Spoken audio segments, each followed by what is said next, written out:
Now, it's not going to be fun if we don't work together.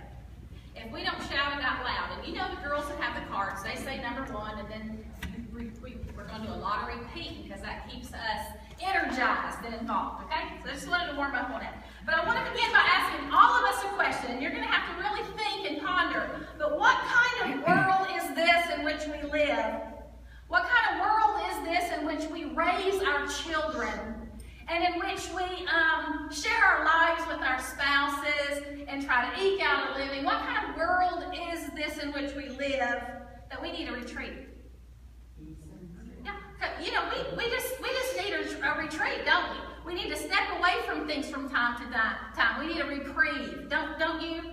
We need, we got all these pressures, and we have the weight of responsibilities, and we have bills to pay, and we have burdens, and we have housework and homework and getting on with babies, and that just piles on us because I think women have a huge job. And sometimes we just need to get away because this world we live in, what kind of world is this? Who has the purple cards? It's what kind of world? Wonderful. Huh? Wonderful. Wonderful. We're going to try that again. Natalie, try it again. Wonderful. Wonderful. Wild. Wild. Crazy. Crazy. Painful. Painful. Delightful. Bloody. Delightful. Delightful. Sunny. Sunny. Cloudy. Cloudy. Clear. Clear. World. That's absolutely right. And this world in which we live is just so full of choices, right? Peace or chaos. Don't you agree? It's so full of truth and lies. This world in which we live. Blessings, curses, another piece of pie or a diet, right? I mean, that's the way my world is. Anyway, we just come together and we're just focused on all these choices that we have. And we hear so many voices. Don't you hear voices out in that culture? I mean, the advertisers, they're everywhere. What are they wanting us to do? They're wanting us to, number 1, buy their product, right? And we hear them all the time on TV. Lose that unsightly belly fat. Do you know how many times I've gotten dressed in the morning and I look at my unsightly belly fat? Because I've heard that commercial on TV, we must lose that unsightly belly fat. I'm like, I got it. And we need to shave off that disgusting hair, especially the bikini line, right? And we need to wax that lip. And we need the cream to fade those ugly age spots. And if that's not enough, you got to take that pill, women, to make you want hot, ravenous sex. Right? Isn't that true? I mean, we laugh. And then if that's not enough, we need to get extends for your husband's male enhancement. I mean, do you ever say, are you kidding? And you got to get that cream to grow that sleek, thick hair. And then you got to fade those ugly stretch marks. And finally, you just hear these commercials, ads on and on and on, and it's a wonder we leave the house. I mean, have you ever thought it's a wonder we dare leave the house? Because we hear these voices all the time. And the messages of this advertising culture, don't you get sick of people lying to you? Don't you get sick of it? I get so tired of it. But it's the world in which we live, every one of us.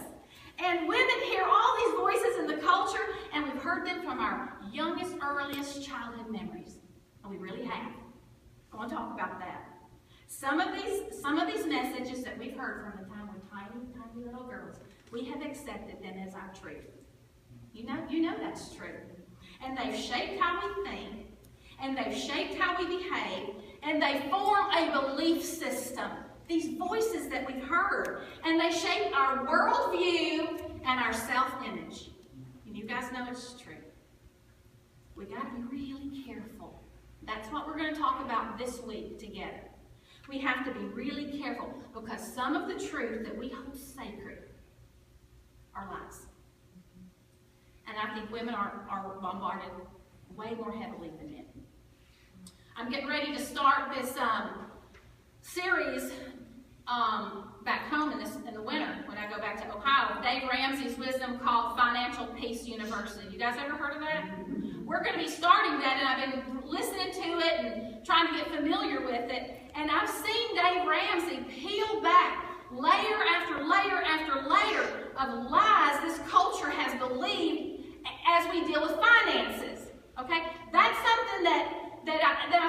blown away at all the lies we believe. Because what promised to bring financial success, what did it bring? Who has the red cards? Number one. Financial chaos. Instead of financial peace, it brought, say it again. Chaos. Financial chaos. 2. A financial ball and chain. A financial ball and chain. 3. Financial slavery. Financial slavery. All with that little word called debt, right? Debt. It promised to give us wonderful things, but never delivered, right? Because debt, that little word debt, now is, of course, get it now and pay later with interest, of course. Okay, that little word debt found us, most of us, in financial bondage. Now, I'm not here tonight to talk about financial things. Aren't you glad? Yuck! I hate financial things. Numbers and interest and retirement funds and compound interest. Yuck! I hate that stuff. I'm not at this beautiful retreat to bog us down with all that financial garbage. I'm surprised I'm even going to host that Dave Ramsey thing, but we must.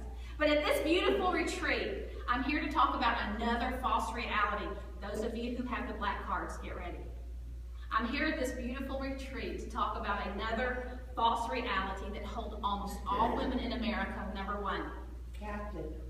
Captive. Number 2. Enslaved. Enslaved. Number 3.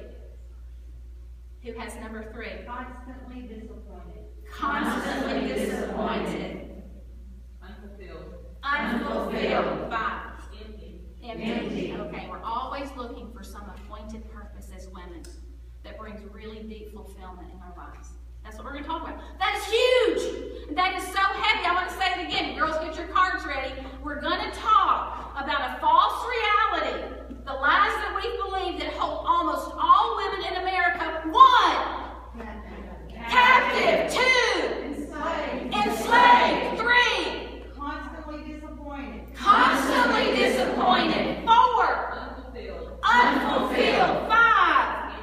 Empty. Empty. And we're left looking for some appointed purpose that's going to bring deep fulfillment in our lives. That's huge. And so we're going to talk about that today because we're getting bombarded by messages in the culture that we're picking up. We're picking them up. And so what we need to do is realize how huge this is and refocus, because you're going to leave this retreat and you're going to be focused, and as you go home, you're going to lose focus again, right? Because that's how we are. But we're not worried about that. We're just going to spend this weekend to get refocused. We really didn't recognize how bombarded we were with the messages, the false messages of this culture. We didn't realize it at first. But even in our young, innocent minds, when we were very little, our worldview was shaped by a faulty message. Okay, when every one of us, from Dawn fanned all the way around this room from me, when every one of us sat spellbound and sparkly-eyed, our hearts racing at the wonder, at the thrill of Walt Disney's Cinderella. I love Cinderella. Don't you love a good Cinderella story? When the abused beauty is swept off of her feet by her dashing Prince Charming. Don't you love that story? I just love that story. We love that fantasy. And that's what it is. It's a fantasy. And it becomes the standard by which all marriages are measured. Right? And really, girls, reality cannot compete with fantasy. Right?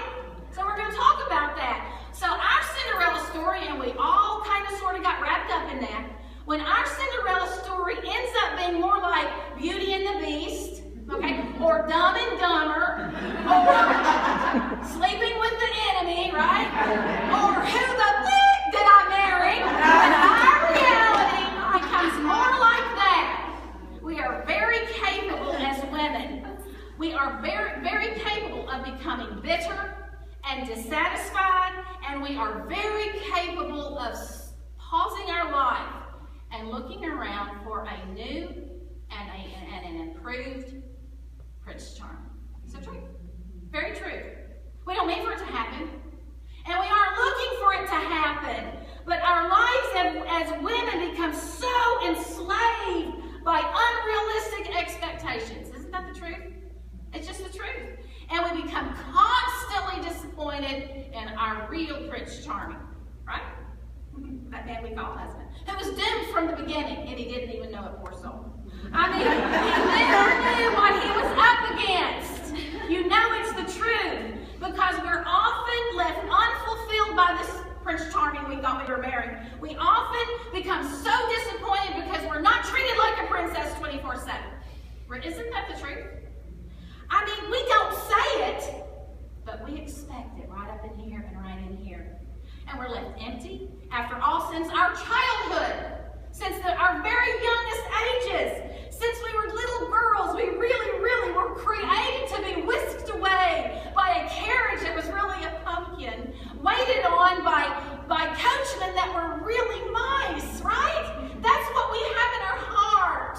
And it's so hard to grow up. Who was I talking to tonight? We were talking about that. So hard to grow up. Yes, that's the truth. I thought about this when I said it. We just hate it so hard to grow up.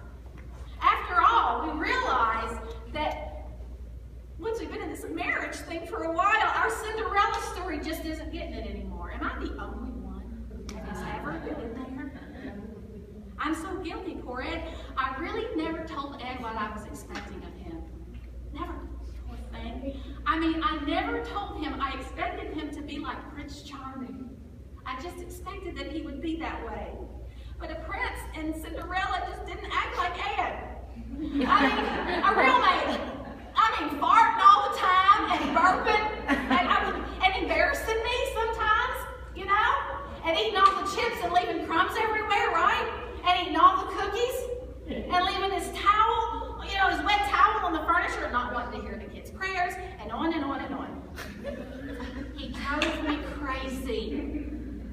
He drove me crazy because I bought that lie. And it really gets worse because after we had our first granddaughter, Taylor, we have 12 grandkids. But after we had our first granddaughter, her precious little name is Taylor, the first thing I did is I went out and bought, guess what? Cinderella! And I have to tell you, she watched it nonstop. And I'd sit down and watch it with her, and we just loved it. And by the last scene, when Prince Charming was kissing Cinderella, she would stand in my living room and mimic that kiss. And I'd walk by and I'd think, oh, I just have to be honest. I wonder if I was setting her marriage up for some real failure. But it was Cinderella, a cultural icon. So what I want to do is talk to you tonight, not about Walt Disney's famous love story. That's so lovely. I love to watch it, but it's just so untrue. I'm not going to talk about Cinderella anymore. What I want to do is talk about God's famous love story, found in the dusty Old Testament pages of Ruth. That's what we're going to focus on, because that Cinderella story can really mess you up. And so what we're going to do is we're going to talk about Ruth for this night and for 2 more nights. And at the end of this retreat, when you leave your 6-hour drive home, or however long it takes you to get home, you can ponder and chew and think and meditate and pray on the adjustments that we need to make. Because we all are going to need to make some. So let's start out with prayer. Father in heaven, I'm so honored to be here tonight to talk about this little tiny book in the Old Testament that offers so much truth to the ladies of this culture. Help us to crack that jewel open and to dig around all those nuggets of wisdom so we can take them from this place and truly begin a transformation for you in a world of reality. And help us to leave that world of fantasy, but really be the women you've called us to be. Empower us, Father, by the Holy Spirit. Thank you so much for all of these ladies. And all of God's children said, Amen. Okay, in order for all of this to come together beautifully, we got to rewind and go over some ancient biblical history. Isn't that fun? Because our Ruth story, don't let me call it a Cinderella story, our Ruth story is not going to make any sense if we don't do some background work. Okay? So let's rewind in our little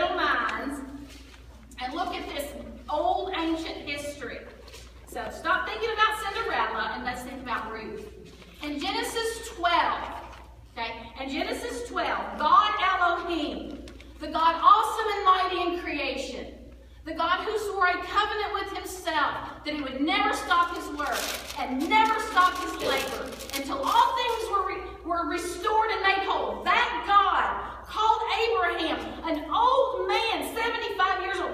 What did he tell Abraham? He said, Abraham, leave it all. Blue cards. What did he tell Abraham to leave? Number one.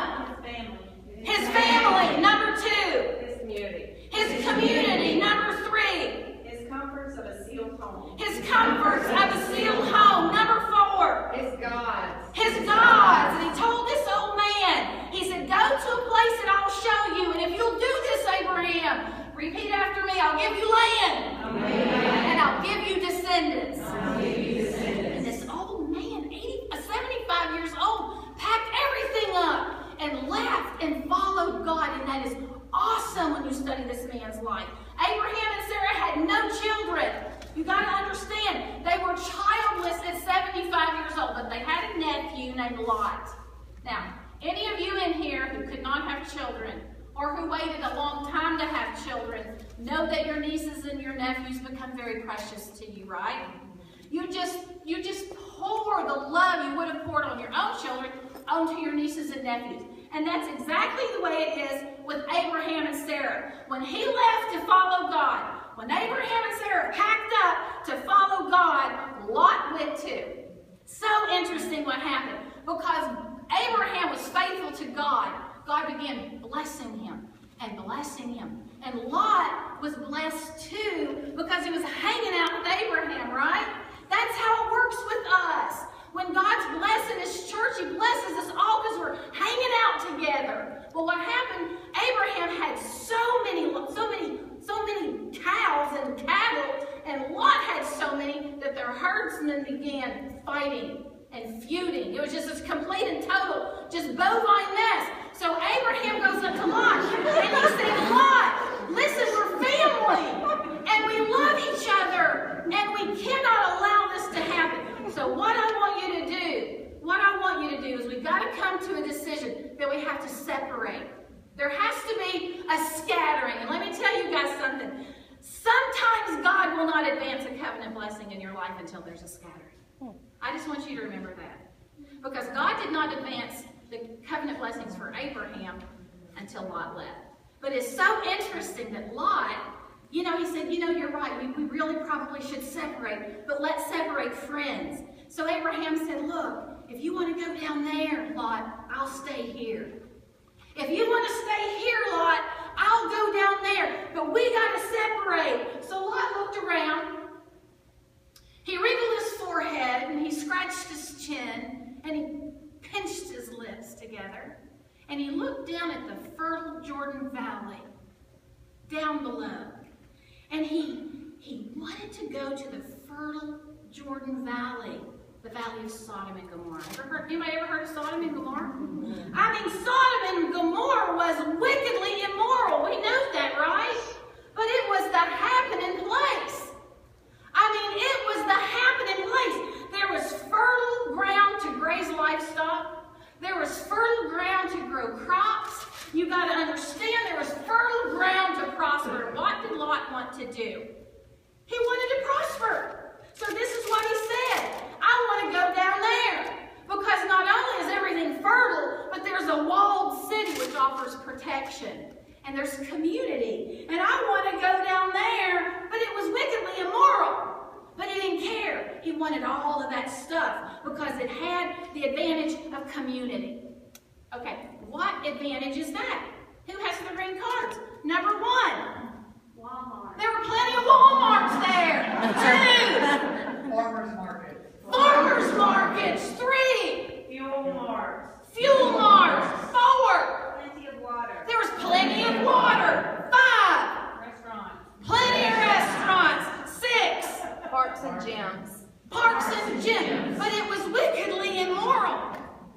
But Lot chose Sodom and Gomorrah anyway. Well, about 15 or 20 years pass. They separate. Lot's stuff was down there. About 15 or 20 years pass, and God appears to Abraham and gives him some very disturbing news. God says to Abraham, because Sodom and Gomorrah is so wickedly immoral that I'm going to have to destroy All of it, lock, stock, and barrel. It's got to go.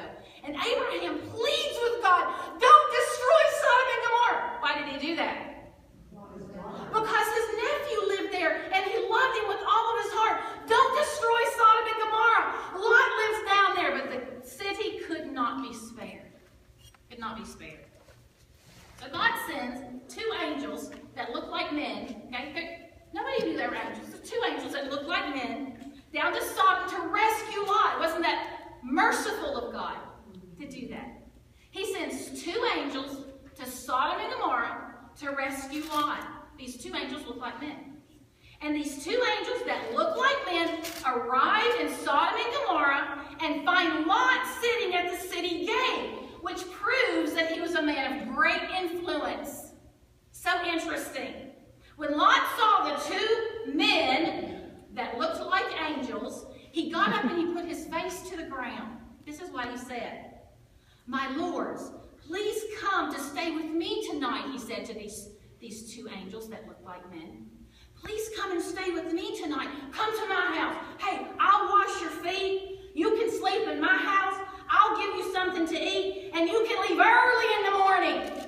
No, the angel said. No, that's fine. Remember, they look like men, but they were angels. No, we'll stay right here in the city square. Because in those days, people who traveled could stay in the city square because it was a safe place, because they closed up the city and locked the city tight. So it was a safe place. It was very, very common for that to happen. Sounds weird to us, but it wasn't weird at all to them. No, we'll spend the night in the square. Lot pressed these men so hard. No, stay at my house, stay at my house. Till finally the two angels that look like men said, okay, we'll stay at your house. So Lot gets them all settled in for the night. Lot's like, yes, got them in my house. Gets them all settled in, and he makes them bread with no yeast, because that's the bread of haste. And he wanted these two men to get the heck out of Dodge, right? I mean, first light of day, you guys got to get out of here. So Lot wanted them out of Sodom and Gomorrah, but dang it, before they went to sleep, in the darkness of the night, before they had gone to bed, all of the men of Sodom surrounded Lot's house. Get a picture of it. It's dark outside. And the family inside's noticing that this line of men are coming carrying torches surrounding Lot's house. I want you to get a picture of it. These torches are slicing through the darkness.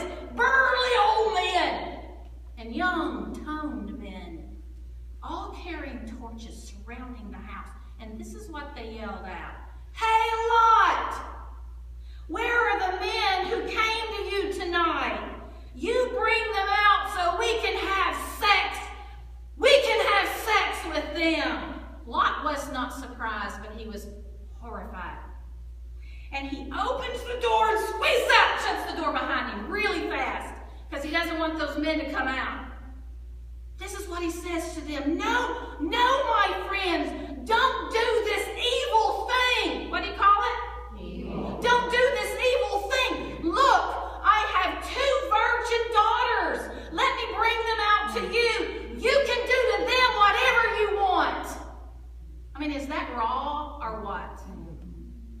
Don't touch these men. They're under my protection. Take my virgin girls. Use them. Just don't touch these men. That breaks my heart. What did they want to do to these two men? They wanted to have cruel, raw, rough, demented sex with these strange men. The townsmen did. They wanted to ravage them over and over and over and over again until they would lay them down and they would be dead. That's what the men of Sodom wanted to do with the two angels that looked like what? Men. They wanted to satisfy their godless, perverted appetite. Listen what the mob says back to Lot. This is how they respond to Lot, who says, no, don't do this evil thing. They say, you get out of our way, Lot, you foreigner. Don't you try to judge us. Does that sound familiar, girls? Does that sound familiar in our day? Don't you judge me. And they told him, you shut your mouth, you foreigner. Don't you judge us. Let me tell you what, Lot. You hand those men over to us or we're going to treat you worse than them. Whoa. Lot must have been absolutely frozen in fear.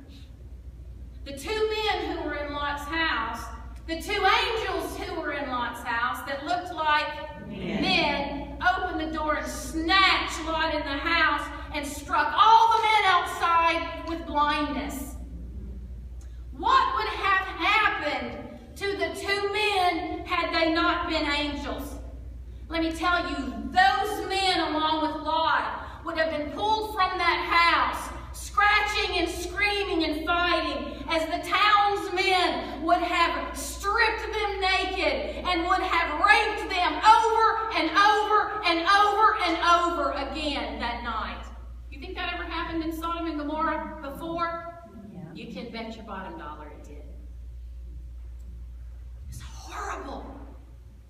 But they were angels. And they struck the men blind, and the angel said, Lot, get your family and go! Go! Go! Now we're going to destroy this place. Hurry, get your wife and get your daughters and go, or you're going to be swept away. Flee to the mountains. Don't look back. Go, or you're going to perish. And that's exactly what they did. Lot snatched up his wife and his two daughters, and they ran for their lives all night long as the whole sky was lit up with fire and burning sulfur pounding down on their city, and all the people were slain, both old and young. All night long, Lot and his family ran and ran until early morning. Everything was gone in Sodom and Gomorrah. All the people, all the vegetation, all the fruit stands, every market, everything gone, smoldering. And there Lot's wife, after everything that had happened the night before, shouldn't she have been horrified at the thought of her daughters being thrown to the mob? And she turns around, and with her hand on her heart, she looks at the smoldering Sodom and Gomorrah, and she wishes that God had spared it so she could live there a little bit longer. And God turned her into a pillar of salt. It's such a sobering story. And there they stand. I mean, Lot and his two daughters, I mean, they lost their fiancés. They had fiancés. How did they get, they were part of the mob. And there they stand. Lot and his two daughters. And those two daughters have lost their fiancé. They've lost their mother. They've lost their home and their friends. And there the three of them stand. Lot, the smoldering sky. And they were frightened. And they were exhausted. And they were bruised. And they were bloody. And they were dirty. Smut all over their faces. Bewildered. Did I say they were frightened? They didn't know what to do. Have you ever been there? They didn't know what to do. So they end up in a cave. I mean, this is the sacred text. This stuff is so rich. You're not going to understand the story of Ruth if you don't get this stuff. The daughters of Lot were so worried because with everything they learned in Sodom, everything they picked up from mom and dad in the culture, they did not learn. Their mom and dad did not tell them about El Shaddai. And they knew, Abraham knew, that El Shaddai is the God that brings life out of deadness and calls things that are not as though they were. And they never learned it. They didn't know how to trust God. And there they were, the three of them standing there, afraid, frightened, bewildered, and they end up in a cave. They were alone, foreigners, refugees, and these girls are going, oh, we don't have a man to give us children. We're never going to have kids, which means they'll never have a future. See, in this time in the world's history, there weren't all the social programs we have, and children were everything because they took care of you in your old age. And she said, we're never going to have children. We're never going to have a future because they did not trust a God that could provide for their needs. And we find ourselves in that same camp sometimes if we're not very careful. So So these two daughters came up with a plan for their future. Does that sound like us? They came up with their own plan. This is the plan. The oldest daughter got Daddy Lot drunk. I mean drunk. I mean wasted 3 sheets to the wind drunk. And he passed out. And the oldest daughter of Lot, once Papa Lot was passed out, she slid under the covers with Daddy, and she placed her hands upon his body, and she aroused him. So he had sex with her, and she conceived a son named Moab. Say that. Moab. Say it again. Moab. It means of my father. The next night, the younger daughter said, it's my turn because I need a future too. So she got Daddy Lot drunk. I mean wasted drunk. 3 sheets to the wind drunk, and Daddy passes out, and she slides in the room, or the cave, with Dad, and she slips under the cover, and she puts her hands all over Daddy, and she arouses Daddy Lot, and he has sex with daughter number 2, and she gets pregnant, and has a son, and she names him Ben-Ami, which means of my people. What a story. Because these two daughters did not trust El Shaddai, the God that brings life out of deadness and calls things that are not as though they were, the God of prosperity, the God of fertility. Because they could not trust that God, in that cave, another Sodom and Gomorrah was conceived. That's what I want you to understand. The Moabites, the first daughter, had a son named Moab. Repeat that. Moab. Again. Moab. These people grew to be the Moabites, and they were a constant thorn in the flesh of God's people for centuries. The Moabites became wicked Baal worshipers. And in that cave, those 2 young women, because they had no faith in a God that could provide them a future. Isn't that us? Don't we sometimes have no faith in a God that can provide our future? And because these 2 girls had no faith in a God that brings life out of deadness and calls things that are not as though they were, they exchanged the truth for a lie, and it brought sorrow upon sorrow upon sorrow. And that may be your life. That has certainly been my life in the past. Moab, say it again, please. Moab. The oldest daughter's son from incest was named Moab. Repeat that. Moab. Again. Moab. One more time. Moab. Oh, you got it now. From the time I have left on this little introduction, I want you to fast forward 700 years. Woo, woo, woo. Put it fast forward fast. Now, 700 years, by the time you fast forward your little brain, 700 years, Abraham, Isaac, and Jacob have lived and died. God's awesome mighty nation, the descendants of Abraham, Isaac, and Jacob, the Hebrews, have been enslaved for 430 years, right? And God says to Moses, you make a little trip down to Egypt and you tell Pharaoh, God said, let my people go. And Pharaoh said, not on your life! And so God rains down 10 mighty plagues. And finally, this once proud, arrogant Pharaoh walks out broken and humble, holding his dead son, and tells all of God's people, and he tells the leader Moses, get out! Get out! Take your flocks and your herds and your wives and your children and get out! And that night, God's people were free at last! Free at last! Praise God, praise God. We're free at last. Isn't that awesome? It's our story. This is our stuff. And God said, I told you I would give you land. Let me hear it. Land. And descendants. Descendants. And 1.5 million people walk out of there with the wealth of Egypt in their wagons and upon their backs. 1.5 million descendants. And they're going to the promised land.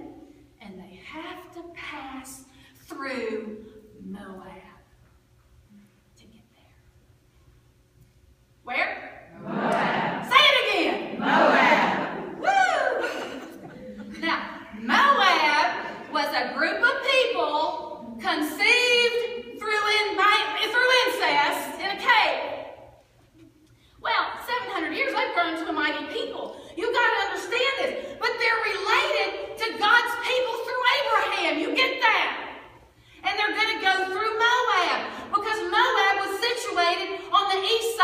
Dead Sea. And God's people are journeying to the Promised Land. Well, there was a certain king of Moab named Balak. Say it. Balak. Balak. And Balak is terrified because 1.5 million people are going to be walking through his geography. This is what he said. This horde of people will lick up everything around us as an ox licks up grass. I can't have it. I won't have it. But he knows he can't beat them through a military campaign. So he says, what am I going to do? What am I going to do? I know what I'll do. I'll hire Balaam, the warlock, the seer, the soothsayer. Because Balaam was a man who was a very interesting character. And everyone that Balaam blessed was blessed. And if Balaam cursed you, you were cursed. And Balak, the king of Moab, said, I'll hire him. I'll give him a lot of money if he'll curse God's people. Because I don't want him coming through Moab. Very good. You guys are such good learners. I love about you. So he said, Balaam, these people have come out of Egypt and want to settle next to me. No way! They're too powerful. We can never defeat them. But you, oh Balaam, we know whoever you bless are blessed. And when you curse somebody, they're cursed. So I'm going to give you a lot of money. And Balaam said, all right, I'll do it. Because Balaam wanted the money. See, he's selling out for the money. I mean, could that really ever happen? God appeared to Balaam and he said, let me tell you something, Balaam. You don't curse these people because these are a blessed people. They're your people. Every time Balaam tried to curse them, nothing but blessings would come out of his mouth. Balaam wanted to curse them so bad. Why? For the money. So he goes out to curse them one day and he looked at God. You got to understand, God brings peace out of chaos. And all of the tents, if I had time to explain, it's so beautiful. God had all of the tents laid out beautifully. The tabernacle was in the center, and 3 tribes were to the north, and 3 tribes were to the south. But they were a big bunch of tribes, so they wouldn't hurt. And 3 tribes to the east, and 3 tribes to the west. What did that form? A cross. And Balaam is standing there going, oh, and nothing but blessings are coming out of this soothsayer's mouth. And Balak the king is slapping him and kicking him and shoving him, and he said, I told you to curse them, and all you can do is bless them. Quit blessing them. Oh, and Balaam said, I just can't quit blessing them, but I got another idea. See, Satan's not going to give up on you when the plan A doesn't work. He's got the whole alphabet. And Balaam wanted the money so bad. He said, I got another idea, Balak. This is what will undo these people because I want the money so bad. You have the women of Moab slip down into God's camp. And you have the women of Moab shake their hip and slide into the bed covers with the men of God and entice them to offer food to Baal and to have sex with them as worship to Baal. Because see, that's how Baal worship worked. Part of Baal worship was having sex to get Baal to offer prosperity. Look, I'm telling you, God's people could not get rid of worshiping Baal for centuries. Why? Because it involved sex. It's a big pull for men, right? I mean, they just couldn't resist Baal for centuries. And Balaam says, get your women of where? Moab, to go down into God's tents, his holy people, set aside to proclaim to the world their unique spiritual identity, as they're going to crochet into the whole world redemption. You get those women down there and they'll have sex with they'll have sex with those women. Yes, they will. And you know what happened? The women slid down into God's camp. And 24,000 of them said, come on, baby, I'll do church with you. And the Lord's anger burned hot against his people for their sins with the women of Moab. And God said to Moses, you take all the elders and the leaders of the people and you kill them. And you expose them in broad daylight. What they did in private, you expose in broad daylight before the Lord, so the Lord's fierce anger may burn away from these people. And 24,000 men lay dead, bleeding out in the wilderness sand. 24,000 men with blank dead stares looking into the sun, lay dead because they violated their covenant with God. What does a covenant say? I'm yours and you are mine. Yes! That's what it says.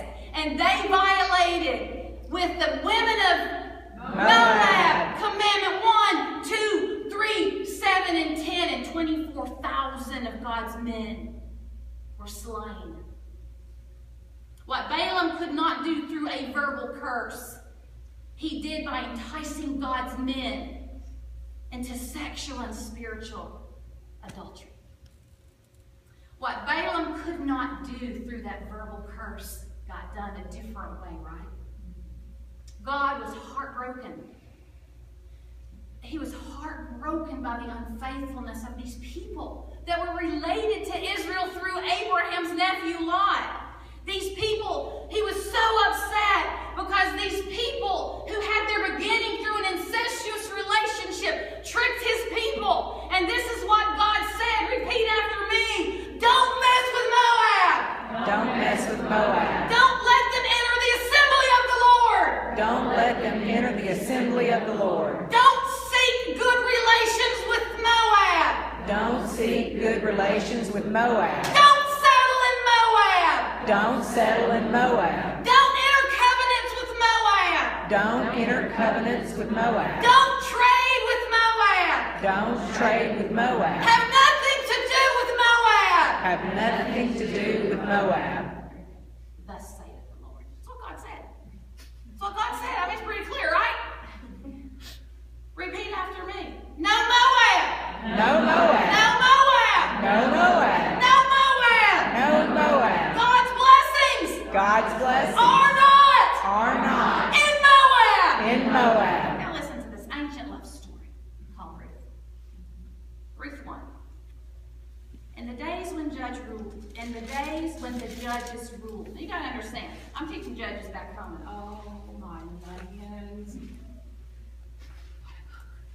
My best friend. Judges is now my best friend. Every book I ever teach becomes my best friend. It happens to be Judges right now. 400 years are the darkest time in the history of God's people. When Joshua led them into the promised land in 45 to 50 years, he cleaned out under his great godly leadership the main power strongholds in the promised land.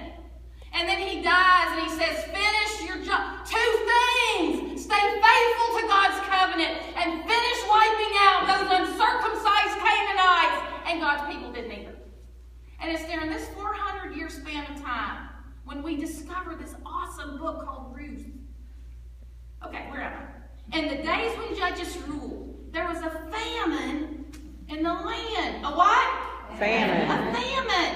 And a man from Bethlehem, who was born in Bethlehem all those years later, who? Jesus! Bethlehem means the house of bread. Oh, that's so cool. A man from Bethlehem and Judah, together with his wife and 2 sons, went to live for just a little while. Just a little while in Moab. Are you kidding me? The man's name was Elimelech, which means, I love to discover the meaning of these names. We're going to talk about that tomorrow night. The man's name was Elimelech, which means, my God is king. It's a very good Jewish name. His wife's name was Naomi, which means pleasant. pleasantness to the Lord, joy and happiness. And when I was preparing my notes, I said, it just reminds me of Lori. Amen. That's what her name meant, Naomi. And his 2 sons were Mahlon, which means sickly. That's the truth. And Chilion, which means wasting away. No, and you know, we'll talk about it tomorrow night, but back then names meant something. They were from Bethlehem. Didn't he just say that? Says it again. They were from Bethlehem. And they went to Moab to live. I mean, maybe they went to Moab because what was in the land? A famine. I mean, maybe they went to Moab because old sickly and wasting away just couldn't take it. I mean, they're just like, we got to get out of here because we're having this family. And maybe they justify this blatant disobedience because of old sickly and wasting away. But can you believe it? They went to Moab. Where? Moab. Let's just recap this now. I'm moving on fast. There was a famine in the land. And these covenant people, what's a covenant say? I am yours and you are mine. These covenant people of God Almighty went to live for just a little while. Where? Moab. Really? How could they have done that? How can we justify the Moabs in our lives? Have you ever had a famine in your life, ladies?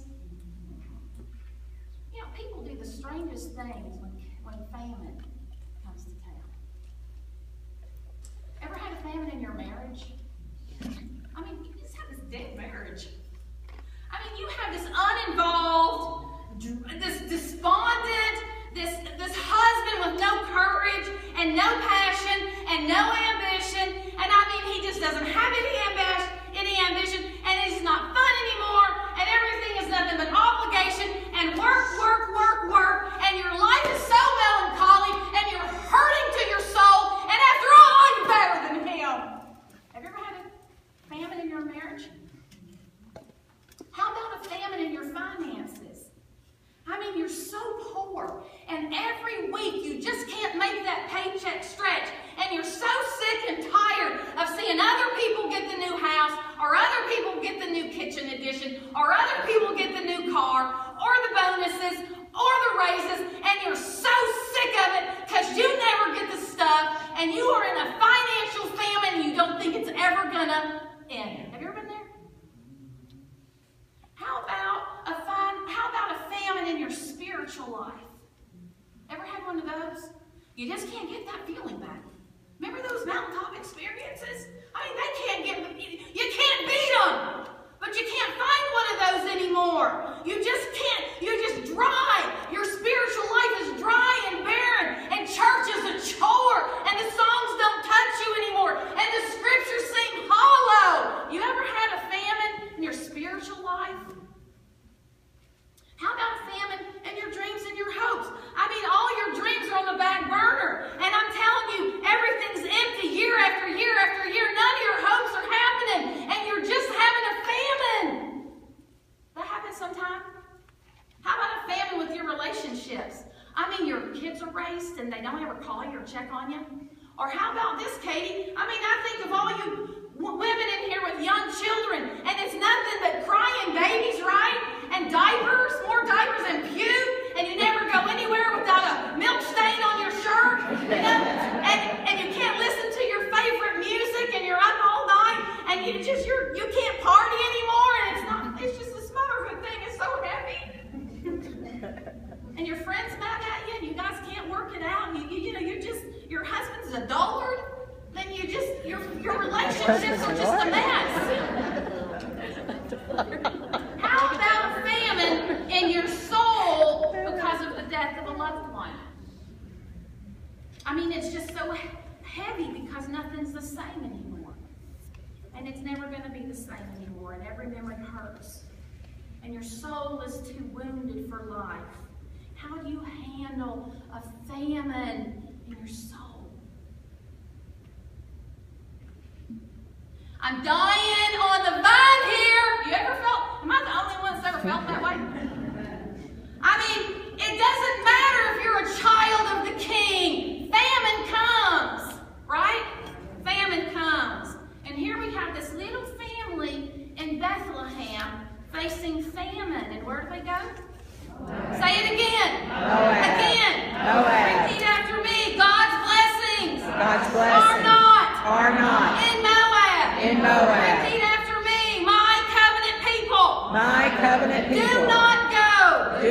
go to Moab.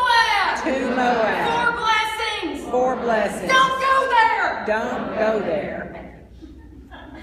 But they go to Moab. And what do they meet with disaster? Listen to verses 3 to 5. Now Elimelech, Naomi's husband, they get to Moab, settle in, things are happening, grain's available. Elimelech, Naomi's husband, dies in Moab. What a blow. I just want you guys, when we read over this stuff, are like, yeah, Elimelech dies. Really? I want you to think about what it meant to this woman. Anybody in here ever had a husband die? I mean, you could testify. Couldn't you, Edie? Couldn't you, Starla? You could testify to the grief and the sorrow and the fear and the uncertainty of all that financial stuff. Not to mention the man that's going to help you with your life. And Elimelech dies. And I'm telling you, in this culture, a woman without a husband was in a very, very delicate situation because women could not very often earn. Generally, they earned a living through prostitution. That's a terrible time for women. That's why God was so awesome in his Social Security program. But at least she had her 2 kids, remember? Oh, sickly and wasting away. She had them, and she was left with her 2 sons. What were their names? Sickly and wasting away. And they married Moabite women. Oh, my word. Are you kidding me? You guys don't understand. God's covenant people back in Bethlehem would have said, oh, Chilion and Mahlon married Moabite whores? Are you kidding me? No, they really weren't Moabite whores. But do you understand why they had that stigma? So they get married. They marry Orpah and another one, Ruth. And after they lived there about 10 years, both Mahlon, sickly and wasting away, died too. And Naomi was left without her 2 sons and her husband.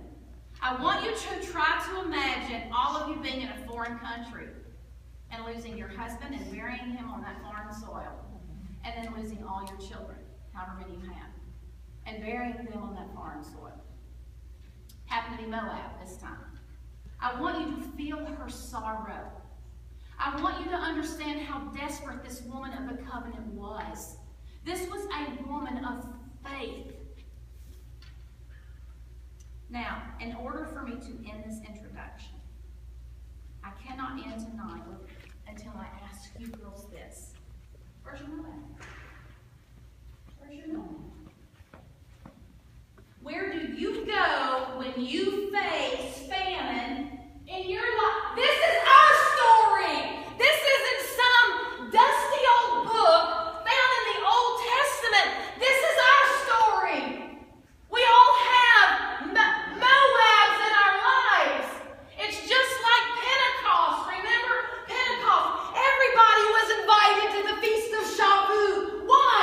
Religious leaders were invited to Pentecost. Why?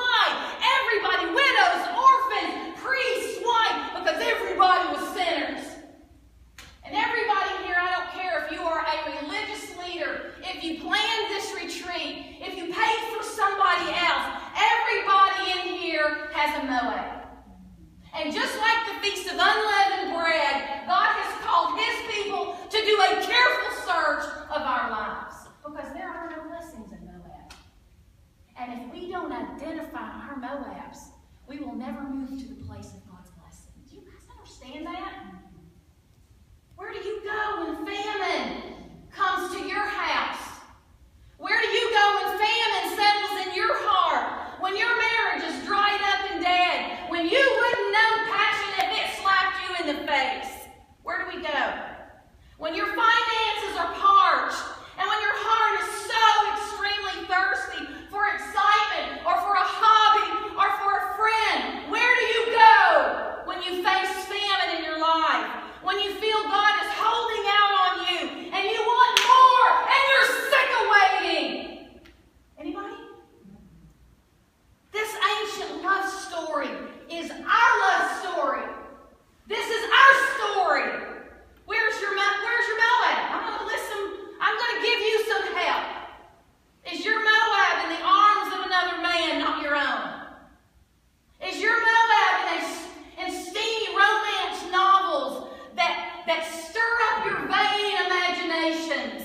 we like that stuff, us girls. Don't we? We like all that romance stuff. Is your Moab and too many hours on the internet keeping you from taking care of your sacred place? You're not doing your laundry. You're not taking care of your business. You're not fixing meals for your family. You're not getting the laundry done. Where's your Moab? Maybe your Moab is fear. You're too afraid to step out. You're afraid, oh, I'll mess up. If I'm just so frozen in fear, I'm afraid I'll face criticism, or I'm just so afraid to be real, maybe they won't like me. That's a Moab. It's called fear. Maybe your Moab is possessiveness. You don't want anybody to do anything without your fingers in it because you want all the praise and you want all the pats on the back. There are no blessings there. You think people are guilty of that? Don't speak for others. Okay. Maybe it's the spirit of offense. Everything offends you. Everything offends you. You constantly have hurt feelings. Everybody has to walk on eggshells around you. There are no blessings there. You know people like that. Maybe you're one of them. I don't know. How about a real witch? You're just a real witch. I mean, you're grumpy and you're witchy to everybody in your family. No gentleness, no compassion. You spoil everybody's joy that's around you. That's Moab. There are no blessings there. Maybe in prescription drugs to numb the feelings of desperate loneliness or haunting memories or maybe a victim mentality, right? I mean, you never get a fair shake and everything you do people poo-poo and nobody likes you and everybody hates you and you say, I'm going to eat a worm, right? Remember that. There are no blessings there. Maybe a life of regret, girls. A life of regret.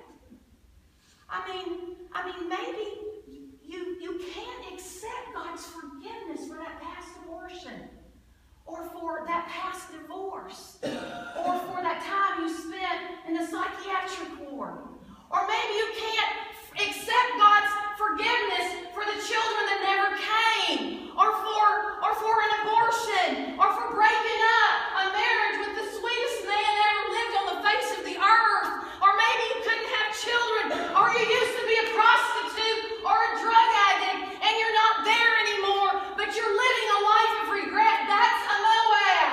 There are no blessings there. Do you understand what I'm telling you tonight? Maybe shame is your Moab. I'm too fat. I'm too poor. I'm too shy. Or I'm too uneducated. Look, you're a child of the King. Do you hear me? Leave those Moabs. You've been redeemed by the blood of the Lamb. And those who He sets free are free indeed. And if we don't begin to identify our Moabs, we are never going to enter the blessings of where God is. And I say tonight, this time is going to be a time when we are going to identify our Moabs. And we're going to leave them here at Orange Beach, Alabama. That's what we're going to do tonight. Can we confess? Speak after me. There are no blessings in Moab. You have to identify your Moab, and you have to believe that the God who can bring life out of deadness and call things that are not, you have to believe that God is the God, I got to do that over, who brings life out of deadness and calls things that are not as though they were. You got to believe in that God, and this is the time tonight when we're going to identify our Moabs. And if God causes us to hurt, do you think Naomi was hurting in Bethlehem when there was famine? Do you think God causes people to hurt? And if God calls us to hurt, we're going to stand there and hurt in the place called His blessing. Can we do that? Can we do that? I want you to look into your hearts tonight. Because this story is our story. And I've got little pieces of paper all up here and pens. And nobody needs to know what your Moab. I'm going to write mine down. Let me tell you, when I was preparing this lesson for you, I said, gee, I've got some Moabs that I need to leave because I'm never going to enter God's blessing as long as I'm there. So you come up and you get a little piece of paper and you scratch your Moab. Nobody has to read it. Don't share it. It ain't their business. put in here. Now we're going to go down to the ocean. And Kimmy is going to fill this up with water because she's got a bit stronger arm than me. And we're going to pack this sucker and we're leaving our Moabs in Orange Beach, Alabama. Amen? Because we're not going to leave them. We know how good I am. And we're not going to let the devil steal our joy. And we're going to leave those Moabs and go back to God's blessing. Do we have any music? We do.